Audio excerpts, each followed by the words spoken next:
Pronto.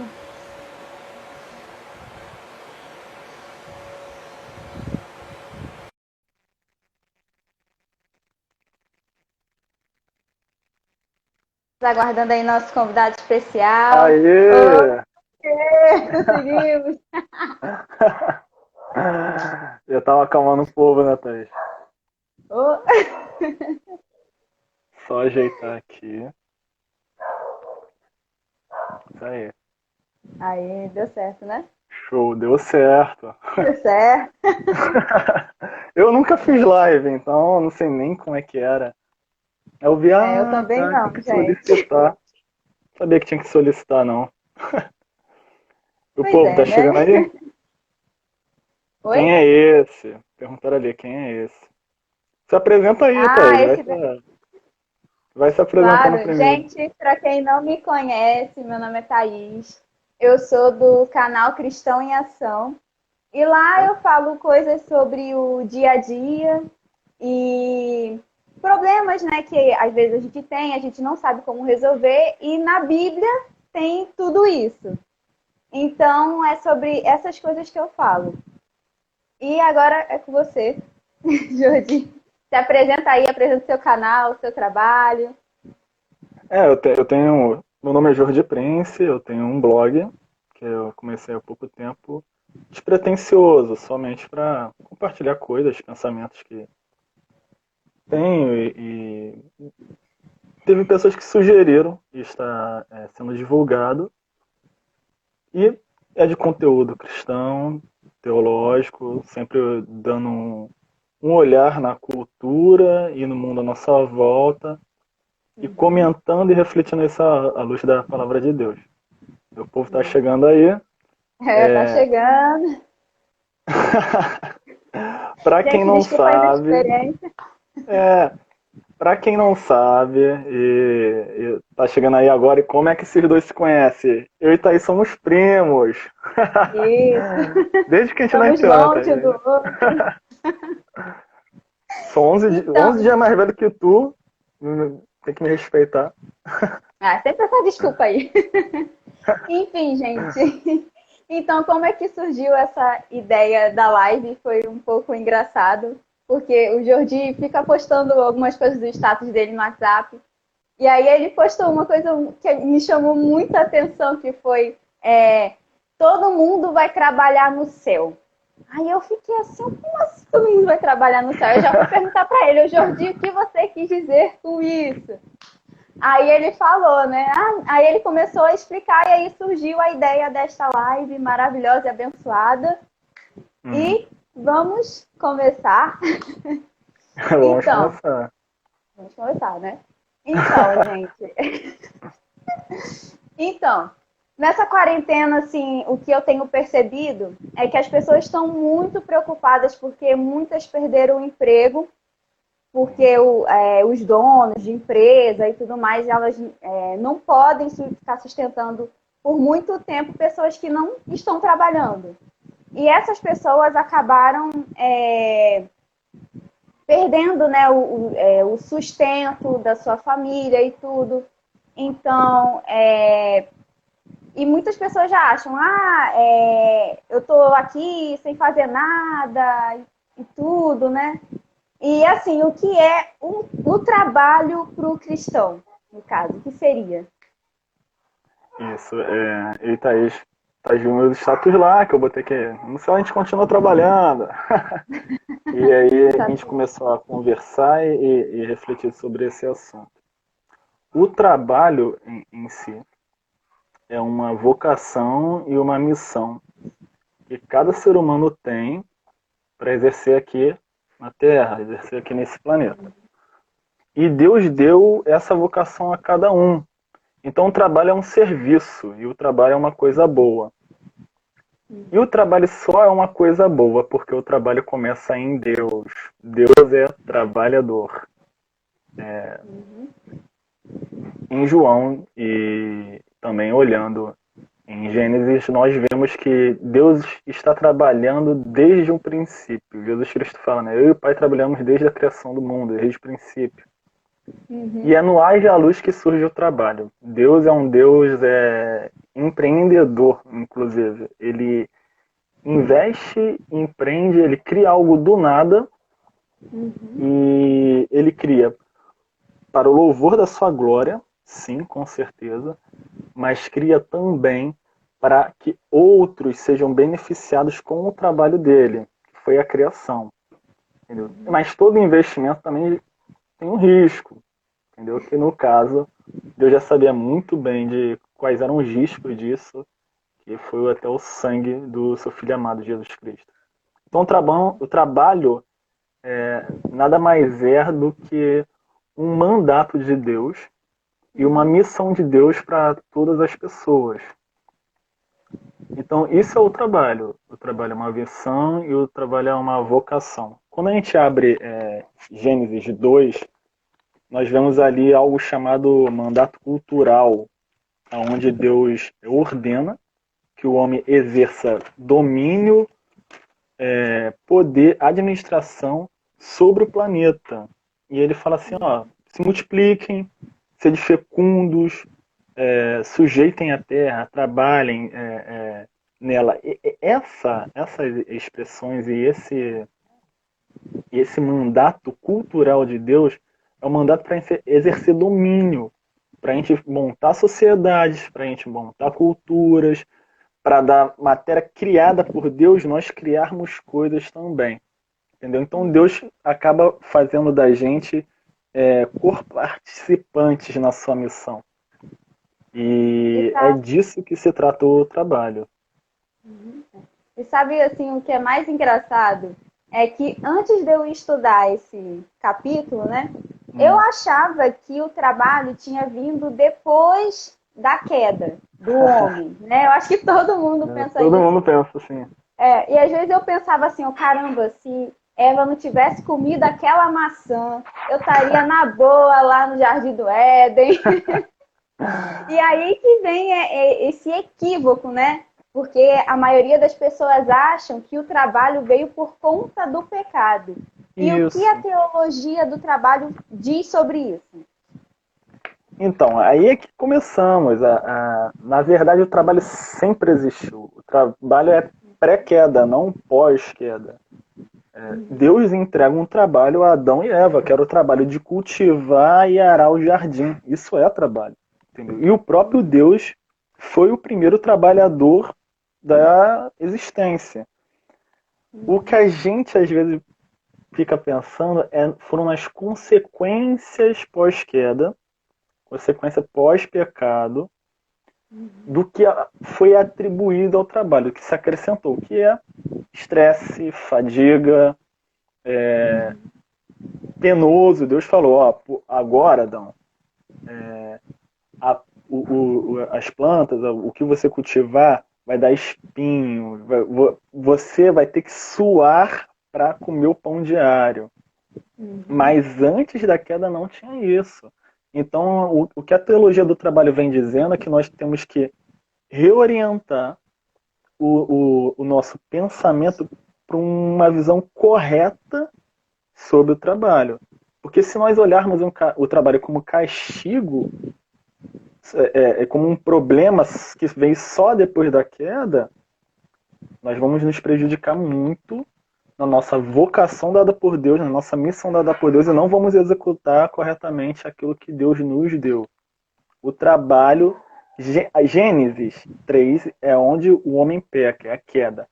De Gênesis 3 para trás já tem trabalho. Adão já cultiva o jardim, Eva é sua auxiliar e cooperadora, e a missão de Deus ali era que o homem estendesse o jardim por toda a face da terra. Deus planta um jardim no Éden, e ele dá a missão ao ser humano, Adão e Eva, de propagar esse jardim até os 4 cantos do mundo. Então esse seria, no caso, o trabalho de Adão e Eva conforme os filhos que eles fossem gerando. Entendeu? E o mais interessante, assim, também, que eu percebo em relação ao trabalho, é assim, o seguinte, imaginem essa situação, galera, eu tenho certeza que todo mundo que está assistindo essa live já passou por isso. E assim, dia de domingo, à noite, né? Terminou o culto, aí você já pensa logo naquele chefe chato lá do dia seguinte, da segunda-feira. Aí você fica, caraca, cara, assim, e agora eu tenho que ir pro trabalho, aí vai começar aquele estresse, aquele cansaço, tudo de novo, né? Ou seja, quando a gente bota o pé para fora da igreja, a gente já separa, né, a nossa vida espiritual, né, da vida secular, da nossa vida pessoal. É como se a semana inteira fosse só a nossa vida pessoal e o final de semana fosse para Deus, fosse dedicado para Ele. Então, aí lá vai a pergunta. O cristão, ele deve separar o trabalho da espiritualidade ou é tudo a mesma coisa? É uma boa pergunta, uma boa pergunta. É aí que começam as problemáticas quando a gente não tem uma visão correta sobre o trabalho. Uma determinada pessoa, uma moça, uma vez disse o seguinte, que a doutrina, ou seja, ensinamento, é o norte do pensamento cristão. Se eu tiver a doutrina correta, eu vou ter um direcionamento correto da minha prática, entendeu? Porque é aquilo que eu compreendo é aquilo que eu vou praticar. Mas se eu tiver uma percepção equivocada da doutrina, eu vou cumprir as coisas erradas. Não existe a diferença entre vida espiritual e vida, por assim dizer, secular. Nós somos corpo e somos espírito, entendeu? Tá tudo junto. Eu não deixo meu corpo em casa e meu espírito caminha para um culto. Não, é meu corpo e meu espírito que vão juntos. Então, nisso existem várias problemáticas que as pessoas inventam. Por exemplo, teve uma vez um homem chegou até Lutero, Martim Lutero, o precursor da Reforma Protestante, e falou assim: Senhor Lutero, o que eu faço para trabalhar no reino de Deus? Aí, devo ser diácono, pastor? Aí ele, qual é a tua profissão? Qual é o teu ofício? Eu sou um sapateiro. Ele, ok. Faça o melhor sapato que você puder e venda por um preço justo. E assim você está trabalhando para a obra de Deus. Ou seja, ele pensou que somente o serviço eclesiástico seria um serviço para Deus. E não. Todos nós recebemos uma vocação de Deus, entendeu? Nós recebemos habilidades, recebemos talentos, recebemos aptidões e é através desses dons que Deus nos entregou que a gente vai saber por onde vamos trabalhar nessa terra. Uns serão médicos, outros serão vendedores de confeiteiros. Eu vi uns trabalhos de confeitaria esses dias de uma pessoa conhecida, uns bolos lindos que aquela pessoa fez. Aquilo ali é arte. Aquilo ali é arte. Uns serão advogados, outros serão soldados. Então, não existe essa divisão entre espiritual e secular. Tudo o que nós fazemos deve ser para a glória de Deus. Quer comais, quer bebais, quer faças qualquer outra coisa, eu faço para a glória de Deus. Então, assim, por assim dizer, apesar de eu não gostar muito dessa nomenclatura, tudo o que nós fazemos é espiritual, entendeu? Mas nós somos corpo e somos espírito, então não tem como desassociar as duas coisas, porém tudo que a gente faz, a gente deve fazer para a glória de Deus. Entendeu? Então, quando eu vou para o meu trabalho, eu devo executar aquela função ali para a glória de Deus. Entendeu? Hoje, por exemplo, eu voltei do meu trabalho, eu cheguei aqui em casa, era umas 6h40, por aí, e a gente, numa sexta-feira, quer falar sobre trabalho. Entendeu? Mas se eu entender que meu trabalho está desassociado de gerar glória para Deus, eu vou fazer meu trabalho de qualquer jeito. Eu não vou dar um testemunho cristão e eu não vou exemplificar para aquela pessoa quem é Deus. Uma vez Billy Graham, grande evangelista, falou que nós somos a Bíblia mais próxima que um ímpio tem.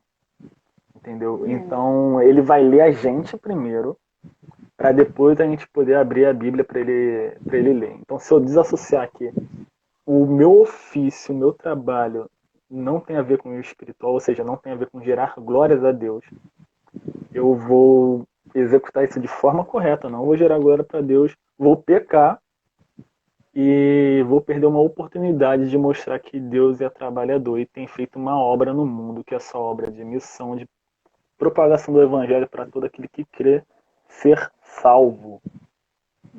Ou seja, né, a gente tem que sempre estar dando o nosso melhor, não importa se a gente seja de simples tarefas domésticas, por exemplo, até altos cargos também, a gente dando o nosso melhor e fazendo com excelência, então isso é glorificar a Deus, né? Sim, sim. Tudo que a gente tem que fazer como se fosse para o Senhor. É o que Paulo recomendou. Tudo que vocês forem fazer, façam como se estivesse fazendo para o Senhor. Ou seja, servos, sirvam o Senhor de vocês como se estivesse servindo a Deus. E por isso que a gente tem que ter uma... Teve uma menina que escreveu sobre a nossa cosmovisão estar alinhada. É isso, exatamente. Sim, é isso. A cosmovisão significa a visão que eu tenho sobre o mundo, a visão geral que eu tenho sobre o mundo, minha percepção sobre as coisas à minha volta. Se minha percepção, se minha cosmovisão for uma cosmovisão bem alicerçada na palavra e coerente, eu vou entender que o trabalho e minha vida cristã não estão desassociadas. Ela é a mesma coisa. Eu não sou cristão só quando eu vou a um culto ou quando eu paro para fazer um devocional em casa. Eu sou cristão em tempo integral. E se assim a gente pegar essa questão de agradar ao Senhor, certo? Glorificar ao Senhor. Aí vem essa questão da escolha da profissão. Se pessoas que não são cristãs, né, já têm essa dificuldade, nossa, que curso eu vou fazer, o que eu devo fazer, já sentem essa barreira, esse obstáculo. Imagine um adolescente cristão, por exemplo, né? Ele, além de ter essa pressão, né, de ter que escolher logo uma profissão para entrar na faculdade, tem essa questão também, tá? E esse curso que eu vou fazer, será que vai glorificar a Deus? Como já aconteceu comigo também, né? Para quem não sabe aqui, eu era estudante de Direito e quantas vezes olha, sério, quantas vezes a pessoa já não chegou e me falou, uma cristã, eu nunca vi, vai ficar defendendo bandido, que não sei o quê, sabe? Esse tipo de questão, né? É a mesma coisa, falar, um cristão chegar e pensar, nossa, eu quero ser um cientista, mas será que eu devo ser? Porque os cientistas, eles tentam desmentir a Bíblia, então, no que o cristão deve se basear para escolher a profissão dele? Olha, Thaís, você até já deu a resposta. O cristão deve se basear para sua profissão, para a escolha daquilo que vai trabalhar, aquilo que gera glória para Deus. Começando pelo negativo primeiro, tudo está relacionado com a doutrina. Qual o pensamento que eu tenho sobre a doutrina? Se minha cosmovisão bíblica e cristã ela é boa, porque uma cosmovisão mundana, ruim, né? Ou seja, uma cosmovisão cristã equivocada, vai pensar assim: eu devo escolher uma profissão por aquilo que dá mais dinheiro, ou por aquilo que gera status, entendeu? Aí é ruim, porque Deus deu habilidades para cada um.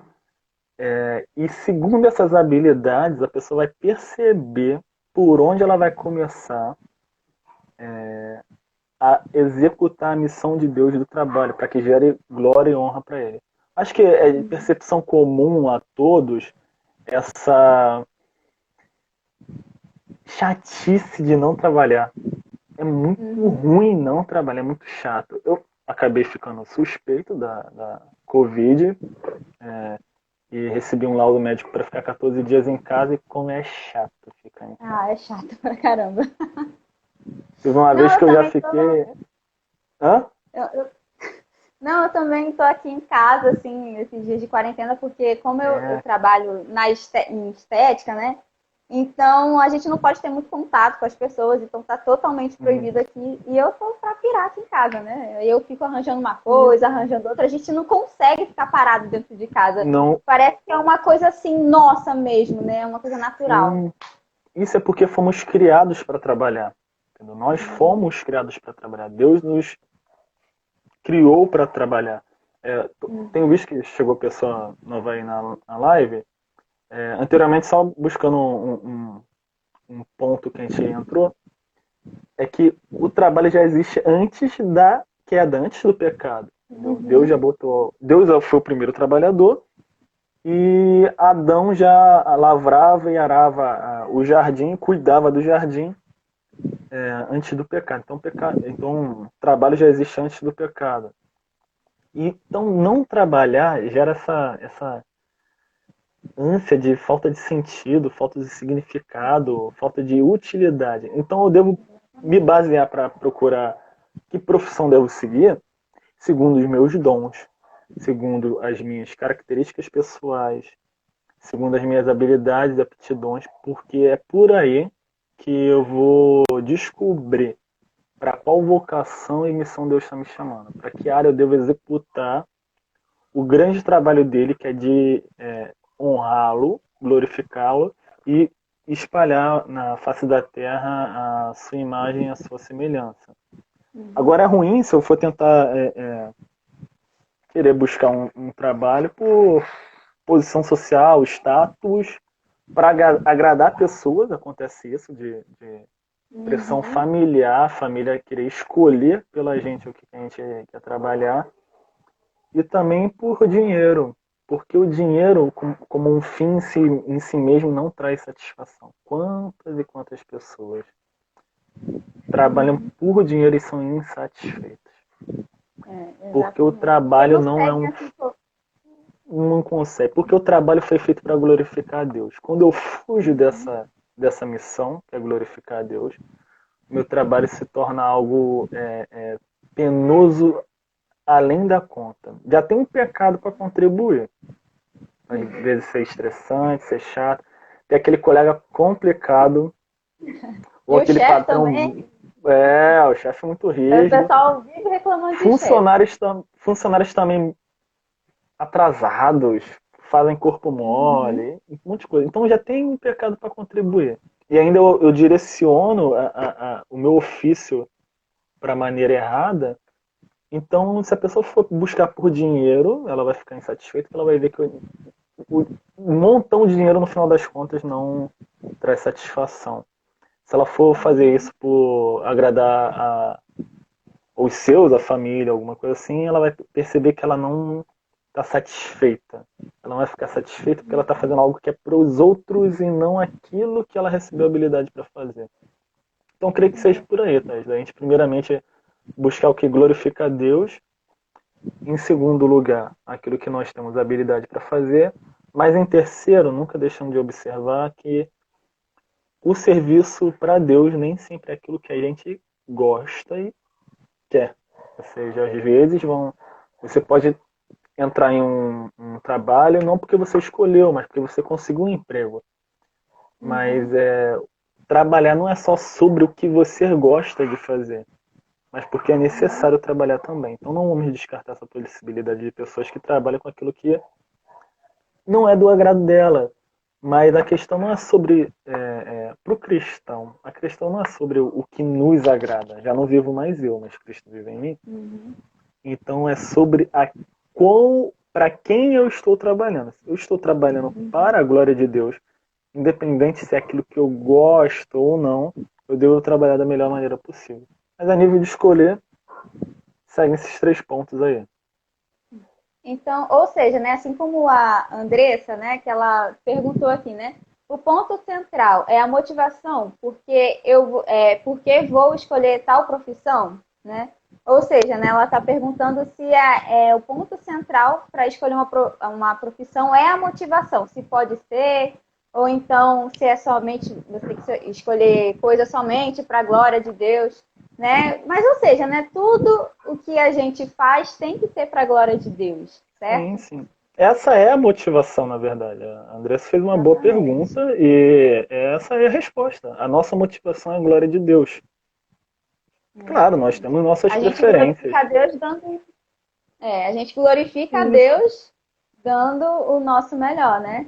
Isso. Às vezes a gente Aí, tem uma aptidão para. Ah, eu sou um músico, tenho mais aptidão para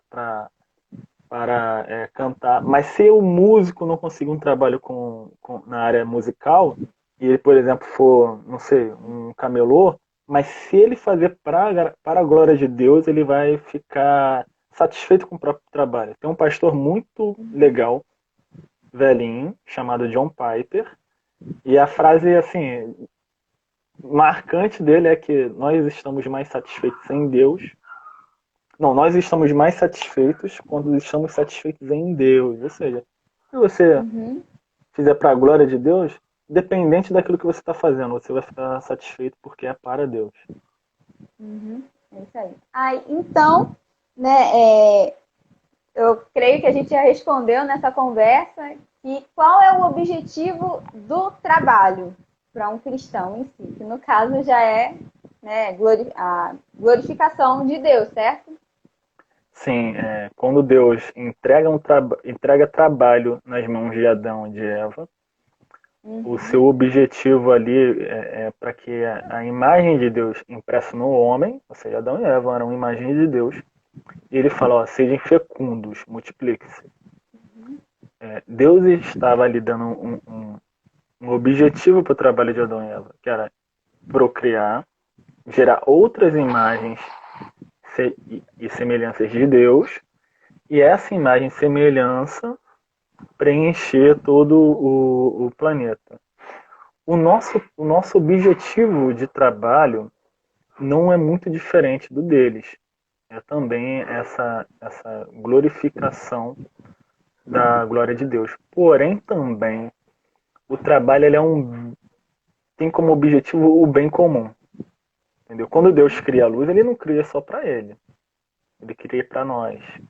Entendeu? para todos. O sol, a lua e as estrelas, eles foram feitos com a finalidade do ser humano conseguir pontuar o tempo, contar o tempo. O tempo não serve para um Deus que é atemporal. Entendeu? Então ele não faz exclusivamente para ele. Ele faz em prol do outro. Então o objetivo do trabalho, além de já ser conhecida a glória de Deus, é o benefício do outro. O benefício do outro é a finalidade do trabalho. Por exemplo, nós podemos citar bom, o Steven Jobs, ele fez criou a Apple, né, que é o celular de touch e tudo mais. Esse cara, mesmo sendo um ímpio, conseguiu cumprir a função do seu objetivo de trabalhador, que é o bem comum. Hoje eu só posso falar contigo, você comigo, por uma live, porque esse parou para pensar e trabalhar em prol do outro. Claro, obviamente, que a gente sabe que ele fez pelo dinheiro também. Uhum, Mas o objetivo do cristão no trabalho, ou seja, o trabalho tem como objetivo para o cristão exemplificar quem é Deus e gerar glória para Deus e beneficiar o outro. E obviamente que a recompensa disso vem para a gente também, com salário, com com certeza. satisfação, Uhum, com o sentido de utilidade. Caramba, eu estou sendo útil, eu estou ajudando alguém. Porque isso é o mais chato de não trabalhar. Você não é útil, você não está é. servindo outra pessoa. Entendeu? Então a finalidade do trabalho em si é serviço para Deus Uhum, e para o outro. E claro que a recompensa disso para a gente é o salário, é o descanso e a satisfação de trabalhar. uhum.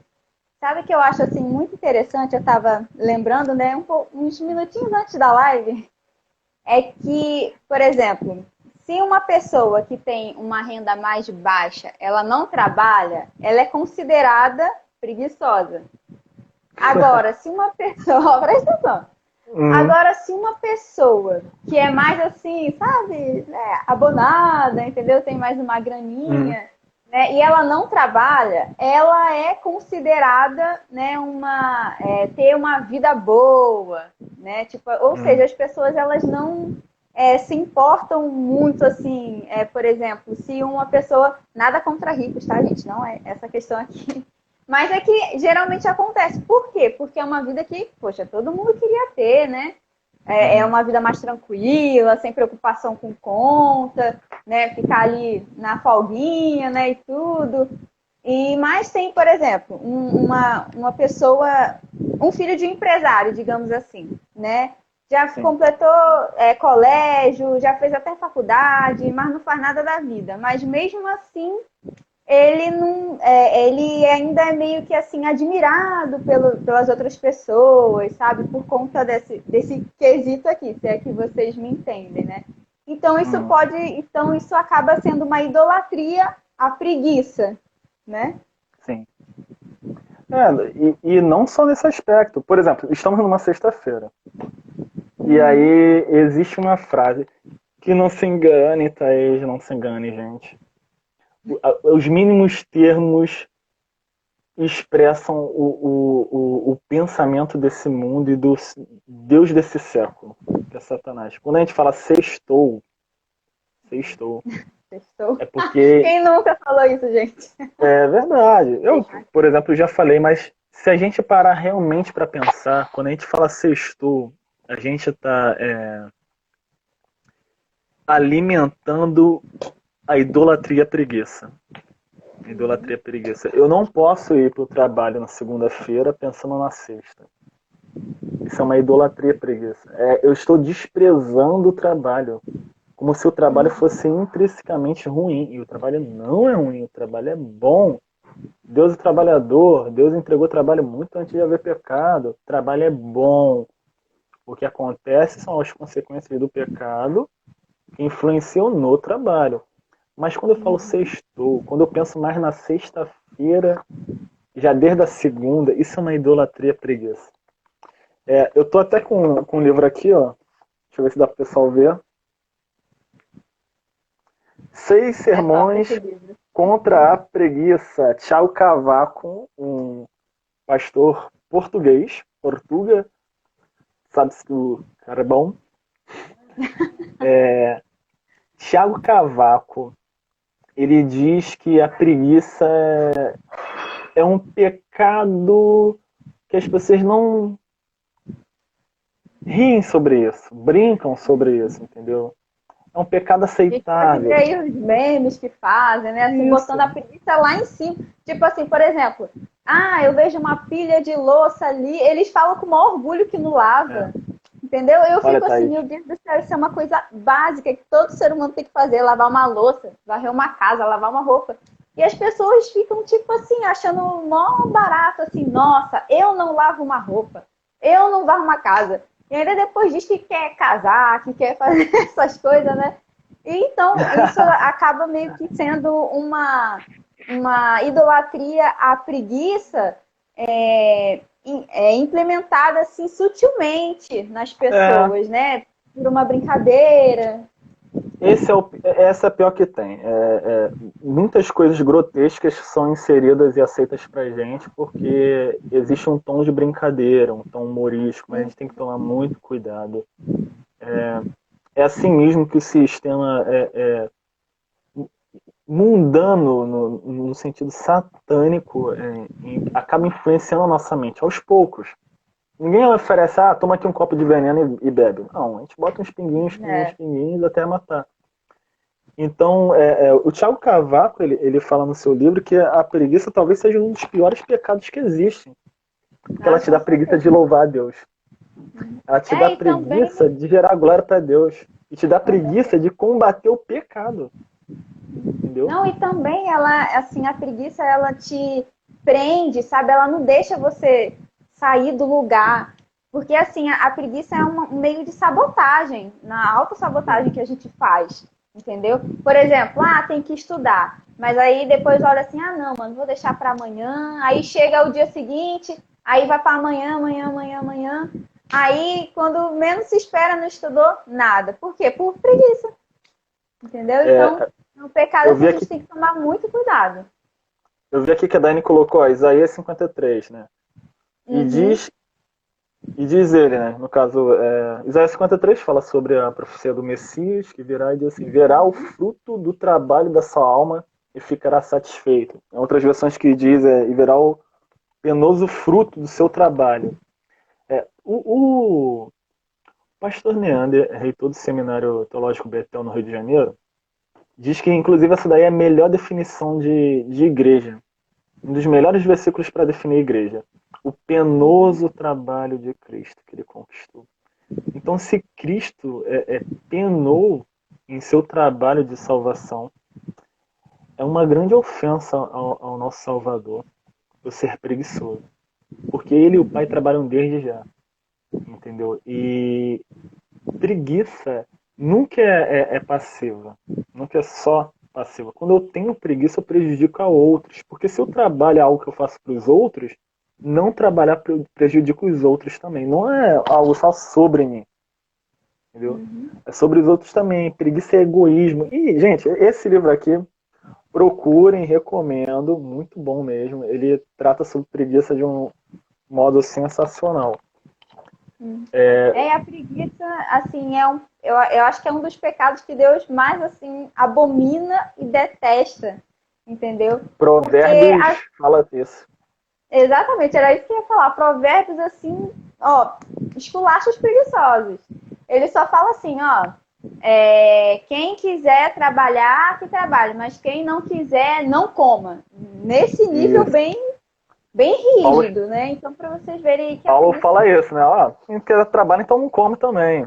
Pois exatamente. Um aspecto muito difícil da preguiça é que ela nos para tudo. Tanto para orar, quanto para ler Bíblia Uhum. e para trabalhar também. É muito difícil essa questão da idolatria preguiça, porque ela é algo louvado em nosso tempo. Entendeu? Ser preguiçoso é algo louvado. E por isso que pessoas Uhum. demoram tanto a conquistar carreiras consolidadas. Você vê que antigamente se casava com 18 anos ou até menos. Hoje em dia isso é Uhum. muito mais postergado por conta que alguém não tem um trabalho e não sabe o que é responsabilidade. Então, Uhum. assim, a preguiça, essa idolatria preguiça é muito ruim, porque toda idolatria é sobre um Deus. E esse Deus é louvado. A gente tem que parar de louvar essa ideia de sextou. Essa ideia de Uhum. sextou não é bom. Deus estabeleceu no quarto mandamento um dia para descanso. Deus estabeleceu um termo para descanso. Deus trabalhou 6 dias, no sétimo ele descansou. E ele não descansou porque estava cansado, mas descansou para deixar isso como exemplo. E no seu quarto mandamento, em Êxodo 20, ele fala para a gente ter um dia de descanso. Claro que esse descanso não é só sobre lazer e botar o pé para cima o dia todo, não. O dia de descanso é o dia que a gente se retira das nossas atividades ordinárias, né, que é ir para o trabalho e tudo mais, e a gente se reserva para o louvor de Deus. Então, descansar no quarto mandamento não é sobre ficar sem fazer nada, é sobre o trabalho de louvor e adoração a Deus. A gente só troca o trabalho ordinário, de segunda a sexta, tem gente que é segunda a sábado, e troca por um dia onde paramos nas nossas atividades normais, descansamos sim o corpo e a mente, mas separamos um tempo exclusivo em adoração a Deus. Não que os outros 6 dias ou 5 dias não fossem de adoração a Deus. Não, muito pelo contrário. Trabalhar é adorar a Deus. Só que é um dia mais específico para a adoração do nosso Senhor. Ah, com certeza. Ah, e assim, uma coisa que me chamou a atenção aqui no nosso papo, né? É que você falou que o trabalho é uma vocação, certo? Uhum. Você não falou que era necessariamente um emprego para ganhar dinheiro, certo? Então, assim, você acha, né? Qual é a sua opinião sobre as donas de casa, né?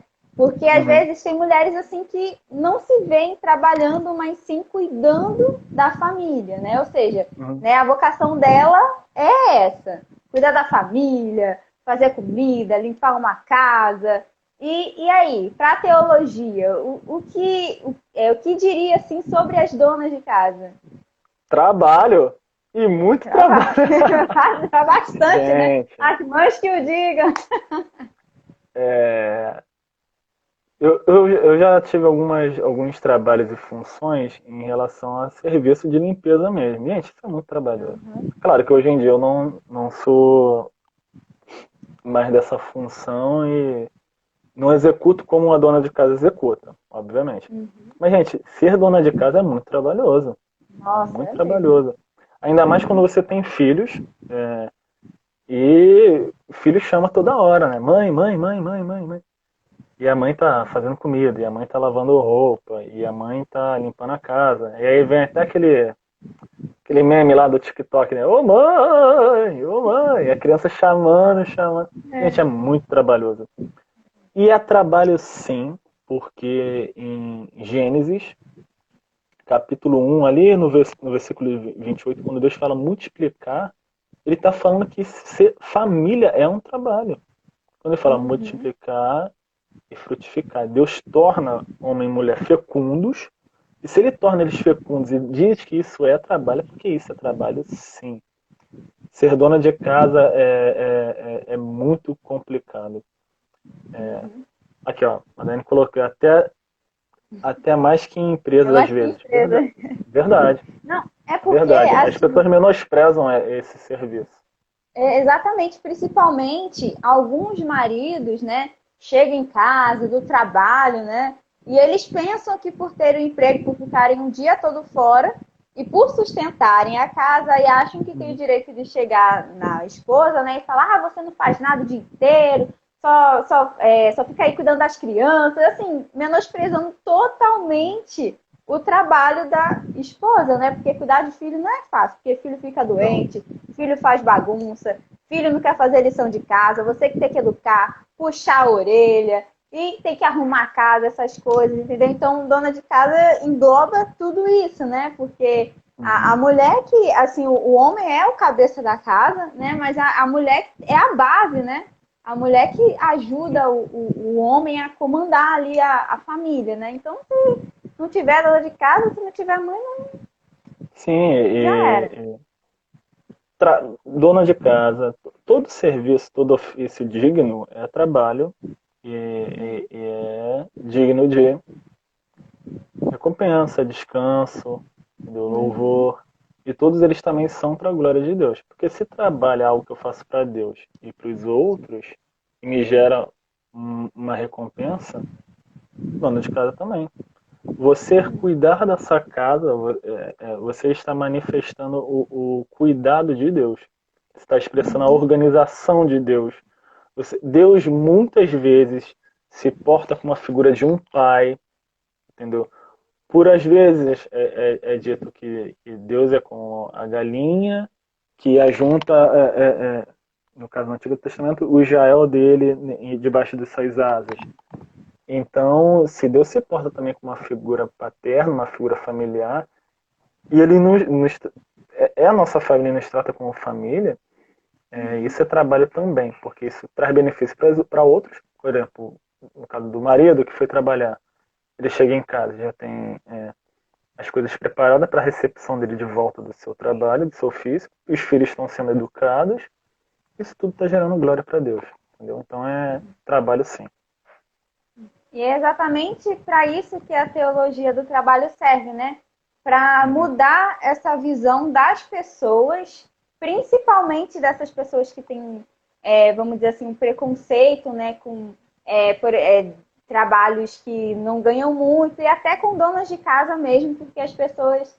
É aquele papo, né, do começo da live, que as pessoas elas separam totalmente, saiu da igreja, elas separam totalmente a vida delas pessoal, principalmente o trabalho, da espiritual. Assim, é como se Deus nem existisse mais, sabe? Então, a teologia é muito importante exatamente por isso, né? Para mudar essa visão das pessoas e para as pessoas que têm uma vocação para ser mãe, ou até mesmo somente dona de casa, como a Andressa mais em cima falou, né?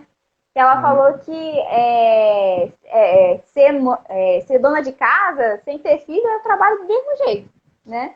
Então, para mudar essa visão e também para a pessoa não se sentir inútil, né? Porque, infelizmente, por ela não ter a visão teológica do trabalho, ela se sente totalmente inútil, sendo que ela não está sendo inútil, né? A Kézia comentou aí, ó, tem um livro da Gloria Furman que fala sobre valorizar o evangelho na rotina do lar. Vislumbres da Graça é o nome do livro. Tem um também chamado, como é que é mesmo o nome? Liturgia do Ordinário. Também trata sobre os mesmos assuntos, entendeu? A gente tem que entender que o comum e o cotidiano também são partes da nossa espiritualidade, da nossa vida cristã, entendeu? Isso é muito importante notar. Muito bom. A Glória Furman é uma excelente mulher de Deus. Agora vamos às perguntas, né, que mandaram pra gente, né? Rapaz, daí... Vamos lá, gente. Finalmente chegou a hora das perguntas. Agora vamos ver. É o seguinte. A primeira. O que fazer quando no seu trabalho odeiam cristãos e te perseguem pela sua fé, ainda que sutilmente? Olha, boa pergunta. Boa pergunta. Aí é pesado, viu? O que devemos fazer? Olha, 2 Timóteo 3:12 diz que todos aqueles que quiserem viver piedosamente o evangelho serão perseguidos. Então, a primeira coisa que eu diria é fique feliz. Fique feliz, porque Mateus 5, no Sermão do Monte, ali nos versículos de 10 ao 12, diz que bem-aventurados são aqueles que são perseguidos por causa do Evangelho, pelo nome de Jesus Cristo. E o próprio Jesus fala assim, ó, nesse dia exultem, fiquem felizes, porque está guardada a recompensa de vocês. Então você vê ali que ser perseguido também faz parte de um trabalho do cristão. Entendeu? Se eu já entendi que a minha vida cotidiana faz parte da minha vida cristã, ou seja, se eu compreendi que a vida espiritual não está desassociada da vida comum, elas estão juntas, eu vou viver de uma forma piedosa. Vivendo de uma forma piedosa, eu vou ser perseguido. Mateus 5 também nos deixa uma alegria, uma motivação, porque ele fala assim, ó, os profetas de vocês também foram perseguidos dessa maneira. Entendeu? Ou seja, outros também foram perseguidos. Não somos só nós que somos perseguidos. Então, se você está sendo perseguido no seu trabalho, isso de primeiro momento traz um impacto na gente, a gente fica triste, abatido, mas quando você chegar em casa, ajoelhe e dê glórias a Deus. Porque se um cristão não é perseguido, ele está tendo algum problema no seu relacionamento com Cristo. Entendeu? Agora a questão é, como eu vou proceder com as pessoas que estão me perseguindo? Bom, o Sermão do Monte também diz, orando por nossos inimigos. Devemos orar por esses que são nossos inimigos, para que Deus possa vir a convertê-los. Entendeu? Mas se não for o caso de haver conversão da parte destes, eu acho que o melhor exemplo que tem é a Rainha Esther. A Rainha Esther é o melhor exemplo para isso. Então, em relação a essa pergunta, olhamos para a Rainha Esther como modelo. Porque a Rainha Esther foi perseguida, o seu povo, houve um decreto para que eles fossem exterminados. Ela, por um momento, se acovardou. Isso é normal de quem é perseguido no primeiro momento se acovardar. Mordecai fala para ela se lembrar para que ela foi chamada e fala assim, será que não foi para isso que você chegou a ser rainha, ou seja, olha o que ele bota. Ele bota a vocação dela em xeque. Será que não foi para esse exato momento que você foi chamada à vocação de rainha? Que você foi chamada ao trabalho de rainha? Então ela se lembra disso e ela se põe em condição piedosa. Ela vai jejuar. Eles oram também, entendeu? Então, se estamos sendo perseguidos, oremos por nossos inimigos, para que eles se convertam. Caso eles não se convertam, que a gente possa suportar, assim como Esther suportou. Mordecai lembra isso a Esther, ali pelo capítulo 4. Mas no capítulo 8 é muito curioso, porque por conta de Esther ser firme, mesmo perante a ameaça de morte, os judeus vencem os seus inimigos, e as províncias que são dominadas pela Pérsia, acabam que muita gente ali se converte ao Deus de Israel por conta dessa perseverança em meio à perseguição. E no capítulo 10, nos últimos versículos do livro de Esther, vem dizendo mais ou menos assim: e Mordecai era o segundo depois do rei Assuero, de forma que ele era muito estimado pelo povo e exercia o seu trabalho em prol do povo. Tá vendo que o próprio Mordecai, as duas figuras, os dois personagens principais, né? Esther e Mordecai. Mordecai, porque cumpriu exatamente seu trabalho, no final é dito que ele era estimado pelo povo e ele fazia o trabalho para o benefício do povo. Ou seja, a visão dele de trabalho era bem alicerçada. Alguém colocou aí que falta 10 minutos. Isso, exatamente. Agora a segunda pergunta aqui, gente, bem rapidinho. Como um cristão deve fazer vendas sem prejudicar quem não precisa do produto? Bom, então, se caso essa live cair, a gente volta lá de novo, né? Volta. Eu só deve ter que responder. Como fazer vendas sem prejudicar? Bom, a gente tem que vender aquilo que é útil, né? Provavelmente essa pergunta deve ser de alguém que trabalha com vendas. Com vendas, com atingir metas e tudo mais, tal. Se o trabalho é algo que eu faço para a glória de Deus, que eu faço em benefício do próximo, então eu devo vender algo que beneficie o próximo. Provérbios 11 vai dizer que Deus odeia a balança injusta. Mas o preço correto, ele se agrada, entendeu? Então, primeiramente eu devo vender aquilo que for útil às outras pessoas, entendeu? E por um preço justo. Se for um preço justo e algo que a pessoa precisa, entrego para ela, entendeu? Porque eu tenho que pensar o seguinte: se eu vender algo para alguém que essa pessoa não precisa, de forma assim, manipulando essa pessoa, pressionando, ou não deixando o raciocínio dela e o intelecto dela pensar se aquilo ali realmente vai ser bom para ela, só no intuito de bater metas, eu como cristão devo pensar: caramba, se esse dinheiro desnecessário foi tirado dessa pessoa, eu vou prejudicá-la. Porque, gente, não se engane, orçamento quebrado dentro de casa gera briga entre marido e mulher. Eu estou tirando o dinheiro do filho daquela pessoa, entendeu? Então, por isso que Provérbios 11 fala: Deus odeia a balança injusta, mas o preço justo, ele se agrada. Fora que o cristão é aquele que sempre leva o prejuízo.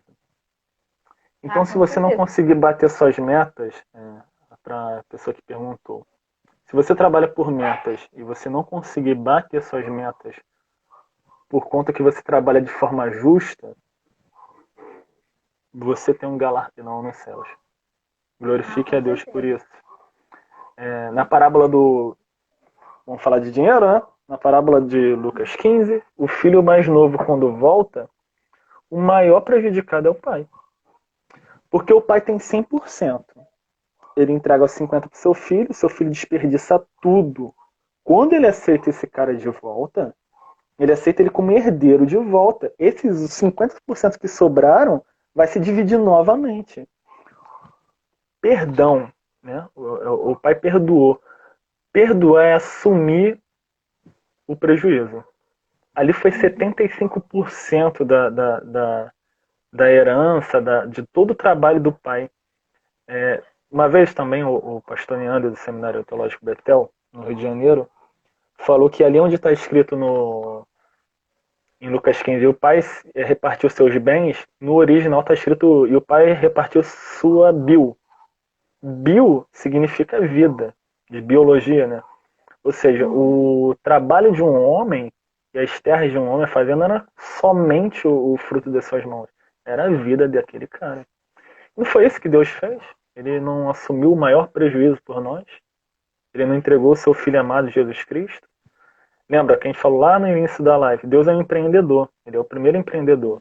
Empreendedorismo é aquele que cria algo a partir do nada para o bem dos demais e assumindo determinado risco, que toda pessoa que faz um empreendimento sabe que isso pode ter um prejuízo, um investimento. E Deus sabia claramente qual era o prejuízo que ele ia tomar, e mesmo assim ela assumiu os riscos. Então, querida, você que mandou a pergunta, vendo aquilo que for realmente útil para uma pessoa, pelo preço justo. O justo não mendigará o pão. Então, se os seus colegas atingem as metas e você não, saiba que se eles estão usando meios ilícitos para atingir, eles serão cobrados por Deus mais na frente. Porém, o cristão assume prejuízo. E mesmo não se utilizando de manipulação para vender e tomando prejuízo financeiro, ele está glorificando o nome de Deus. Com certeza. É aí que a gente tem que, né, mostrar quem é o nosso pai mesmo, né? Honrar o nome dele nesses momentos. Aqui ela escreveu assim, ó. Já tive relatos de pessoas que trabalharam com vendas e tinham que mentir para os consumidores. Esse é outro problema que a gente gera na mente das pessoas, a ideia desse século de consumismo. E nós não podemos entrar nisso. Pois é, exatamente. Então, gente, como tem aí, eu acho, menos de 10 minutos aí de live, eu agradeço. Taizinha, é que teve uma pessoa que perguntou por último sobre algum tipo de trabalho, por exemplo, de ser policial. Então, só para comentar rapidamente, sobre quem falou sobre ser policial. Todos os empregos são dignos. É uma questão interessante, né? Todos os empregos são dignos. É claro que no meio de policial, talvez você encare ali um pouco de problemas sobre matar ou não, sobre propinas, sobre corrupção, mas usem Daniel como paradigma, usem Daniel como modelo, porque Daniel ele trabalhou para um rei ímpio, num império ímpio, mas ele foi fiel a Deus. Então, caso você queira, amigo, amiga, ser policial, você tem a vocação para isso, não tem problema algum em um cristão ser policial, muito pelo contrário. Precisamos de cristãos em todas as áreas que existem na sociedade. Seja fiel, assim como Daniel, assim como os amigos de Daniel, que mesmo sob pressão de morte não cederam. É isso aí. Então, gente, aí, ó, acho que tem uns 4 minutos de live, a gente falou pra caramba, mas eu espero que a live tenha abençoado aí a vida de vocês, tenha aberto a visão de vocês em relação ao trabalho e tirado vários preconceitos, né, que não foram plantados em nós pela própria sociedade mesmo, né? Então, aí eu agradeço aí a presença de cada um de vocês. Muito obrigado pelo apoio, pela nossa primeira live. Espero que tenha outras. Pode ter outras. Um beijo aí pro pessoal da PIB, ó. Aqui de Esperantina. Amo vocês demais. Como vocês ficam me zoando.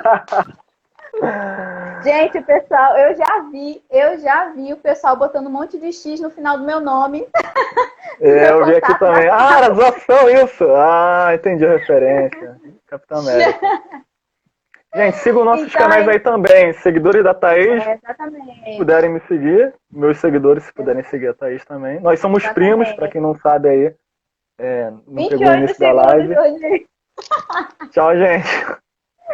Muito prazer. Gente, tchau, Thaisinha. Foi muito bom. Prazer para vocês. Foi bom mesmo. Sigam aí a página do Jordi, que é o Perdoado, a minha página também, que é o @cristão em ação oficial, viu? Um beijo para vocês, meus amores lindos. Até o próximo vídeo lá no canal e até a nossa live.